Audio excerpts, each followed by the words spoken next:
Morning family, it's Tasha, Mama Bear Prepping. Welcome to the channel. Welcome back to the channel.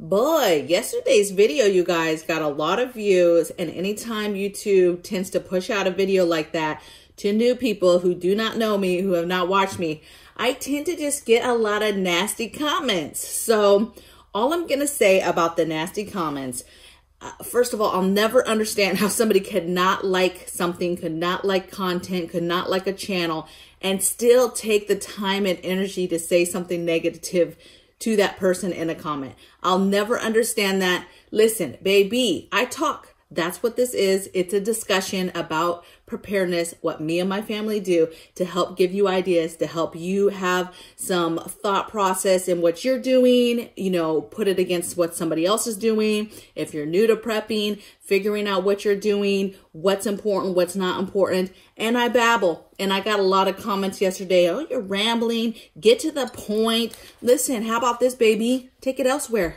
Go somewhere else. It's okay. You do not have to follow me. You do not have to subscribe here. You do not have to watch the video. Okay.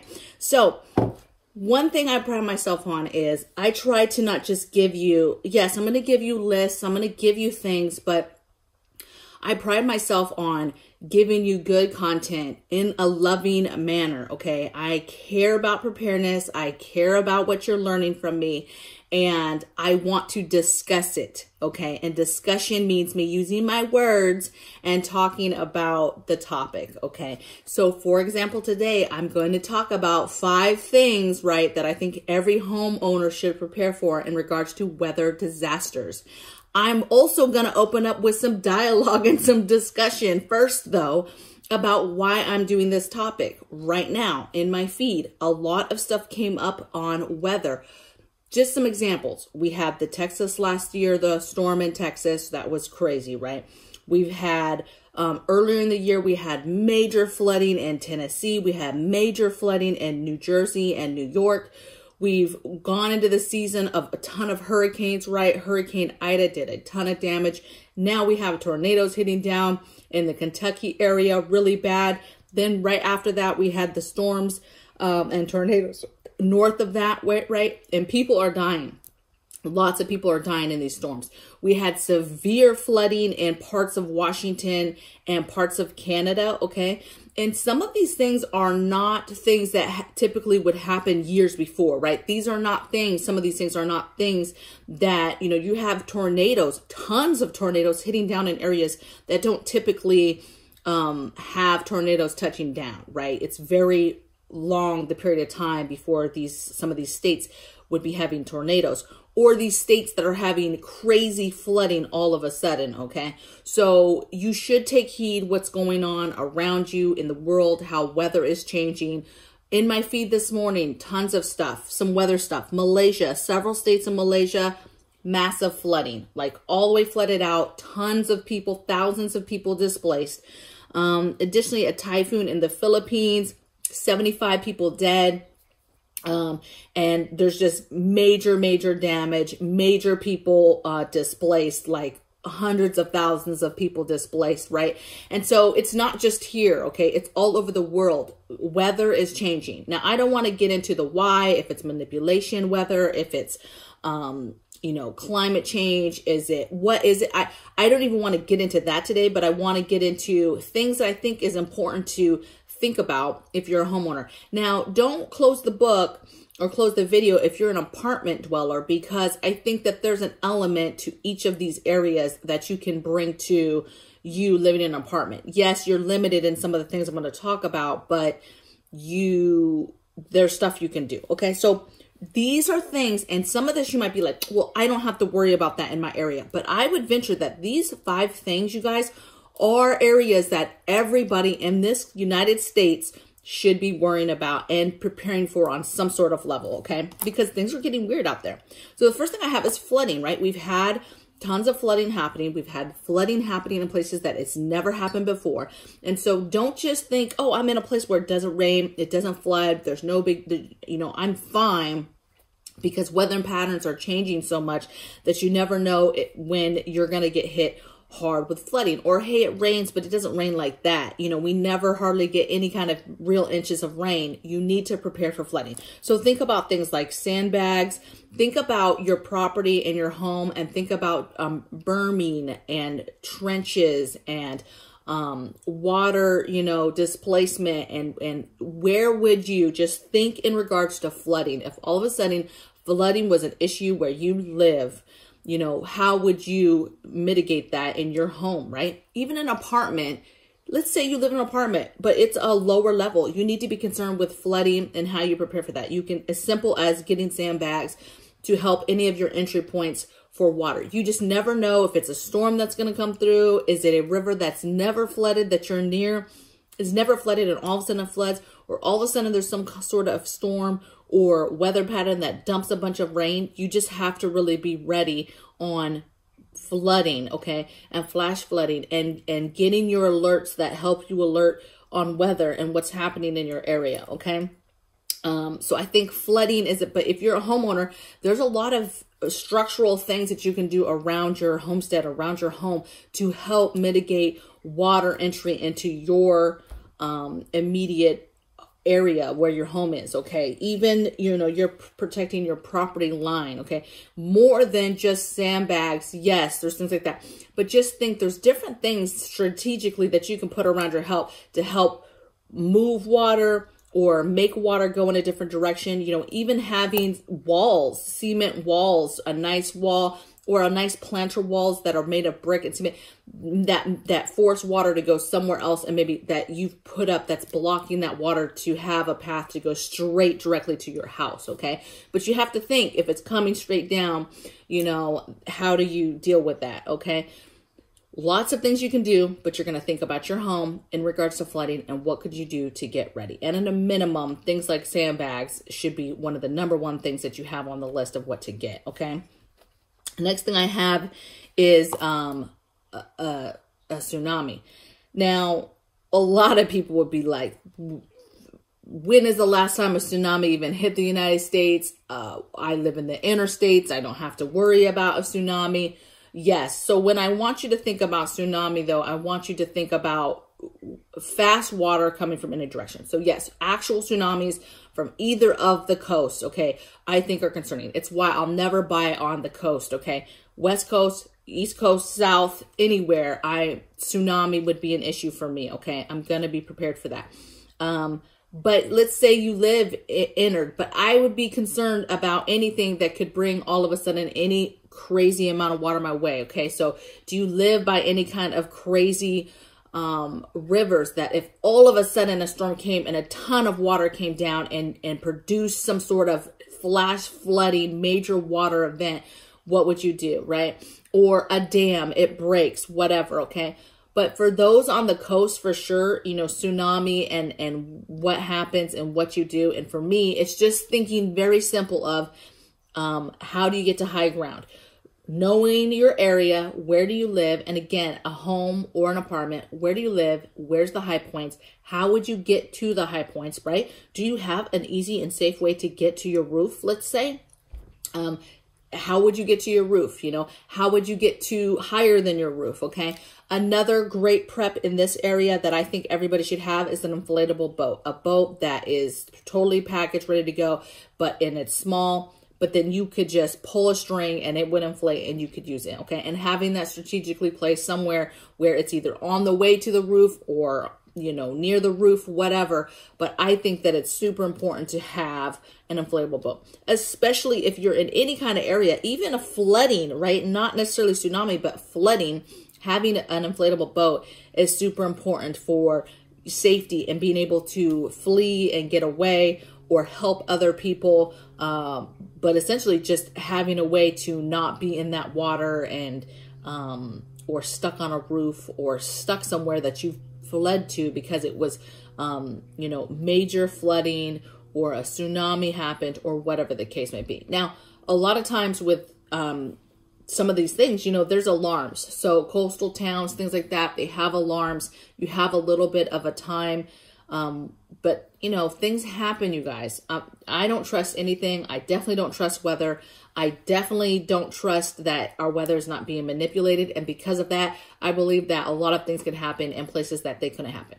Yes, I'm not saying tsunamis are going to happen in the middle of the country, you guys, okay? I'm just saying open your eyes and try to think preparedness on a bigger scale and not just be like, oh, that thing has never happened here before, okay?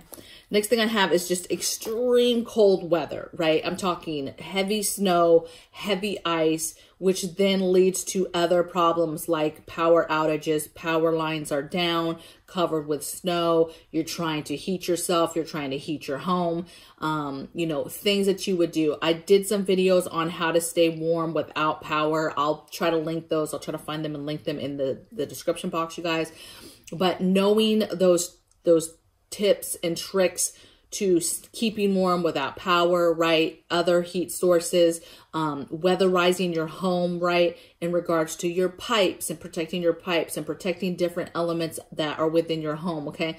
There's a lot of stuff you can do, but don't close the door again and just say, oh, well, it doesn't really snow here, or it snows, but it doesn't really get bad. Like right now, it doesn't snow that much at our house in Washington. Where I'm at, it does not snow super heavy, but I fully expect with weather patterns and things changing that the rain will get worse, the snow will get worse, and so we have to prepare for those things, okay?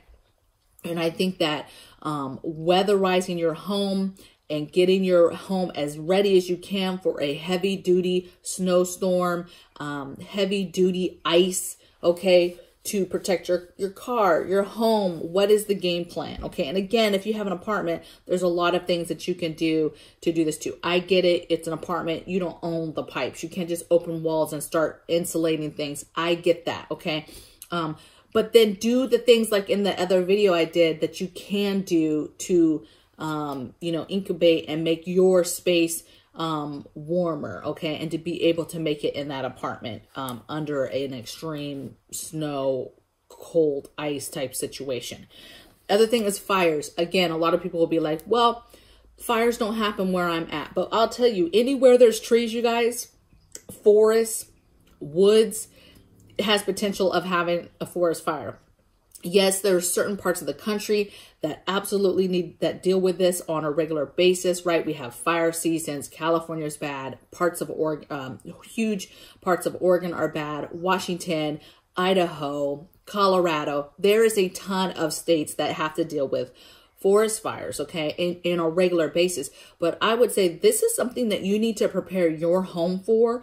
You need to do your own. I don't care if you live in the middle of suburbia. You need to do your own fire breaks. You need to be thinking about your fire breaks. You need to be thinking about extra trash and different stuff that would catch fire if there was a fire. This is helpful just for, you know, the neighbor house catches on fire and all of a sudden the neighborhood's on fire, you know, and what is going to possibly help your home, right? Thinking about things if you're in a fire area, what kind of siding do you have in your house? What kind of roofing do you have on your house? What kind of fire breaks? Having the safety stuff, you know, fire extinguisher, hoses, water breaks, different things, okay, that have to do with fire. And again, don't be thinking, oh, it will never happen here. I'm not going to worry about it, okay? But I think that it's a natural disaster that we should prepare for is the best you can, okay? And then the last thing I have is, you know, the infamous tornadoes. And I'm only mentioning this because you notice I didn't mention hurricanes. You know, that's a seasonal type thing. Could hurricanes happen in other places? Absolutely. But tornadoes to me are a little bit different because one, we're seeing a huge increase of them happening. We're seeing them expand in the areas. You know, it used to just be, oh, Tornado Alley. There's just this area that people know, hey, are known for tornadoes and it's going to happen here. And once in a while, it might branch out to some other neighboring states, right? But we are seeing a huge increase in tornadoes and the scope of states that they are covering. And it's not just, oh, we had a tornado. We had a tornado here. No, it's hundreds of tornadoes are touching down, okay? And so that's an issue that it's that there's multiple, okay, that there's hundreds touching down, that they're over several states. And then it's north and south, right? It's not just a simple area in the south anymore. It's expanded. It's expanding from east to west. It's going from north to south. It's going way north than it normally does. And it's just happening a lot, okay?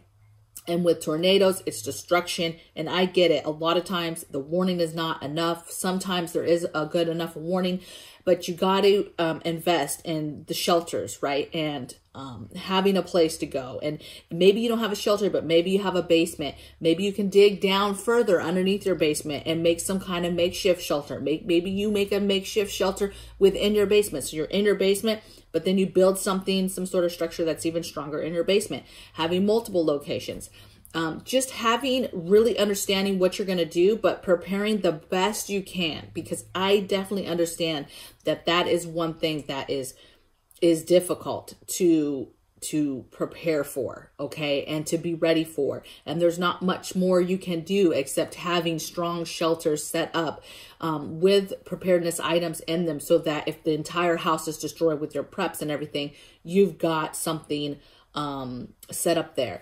Another thing I would do, probably if I own a home in a tornado place, I would try to dig in as much as I could, right, as far as dirt and earth. And I would probably get a storage shed or have some sort of storage in a different state, far away from the home, as a backup emergency. So the house gets destroyed. We know we have a location in the neighboring state or the next state that has some non-perishable items in it, okay, that we could go to as an emergency. Some emergency backup bedding, you know, some backup clothing, some backup food, water, some basic preparedness stuff, maybe, you know, some backup documents. Maybe we had, you know, secondary documents there or copies of documents there. But having that stuff, like if I ever lived somewhere where I knew my whole entire home could be destroyed, okay, I live in hurricane area or I live in a tornado area, I'm probably having some sort of secondary storage unit in a different state with all backup stuff, okay? It's like our fallback if our entire house is destroyed, okay? I just, and again, I get it. One, my people who live in apartments is like, man, you know, this is really for people that own homes. But just remember, always think about preparedness and think about where you live and what you can do for where you live, okay? And then two, think about some of these things. I want you to just try opening your eyes a little bit, or widening your scope of what you think could happen in your space, in your area, to your home. And just think, okay, what would I do to prepare for that one item? And you don't have to do crazy projects and buy crazy things.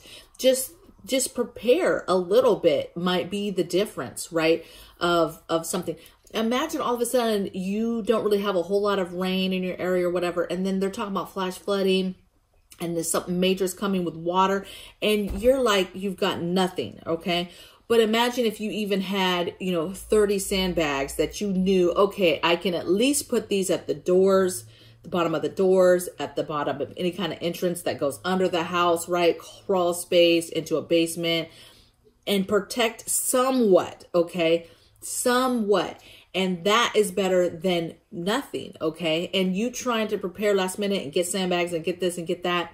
Is it possible? Possibly, depending on what your city and area is doing. But you, remember, want to be able to depend on yourself and what you have done to be prepared for what's going to happen. And so having those things already done, and then when the panic hits of something is coming, you have a piece of the puzzle that's kind of done, okay? That may protect, you know, even a little bit. Even some sandbags might displace just enough water away from, you know, coming into your home and destroying things, okay? So I know this isn't like a super sexy video, you guys, but I think that it's super important because we're seeing more and more stuff on happening around our United States and the world that have to do with increased weather, different weather patterns, more weather happening and extreme weather happening that is not necessarily the norm, right? It's stuff happening in places that it's never happened before, or it's super increased. And so I think it's important to prepare and really give thought to this area of preparedness, you guys, so that you can hopefully be calm and have a bigger peace of mind preparing for stuff, okay? So I will see you guys on the next video. I'd love, as always, to hear your comments and your thoughts. Those negative Nancy's, I'm not talking to you guys. You guys can keep it pushing. We don't need negativity over here. Calm and positive comments to help the group and to help other people that are watching this video and reading the comments. Okay? So I will see you guys tomorrow on the next video. Take care. Bye.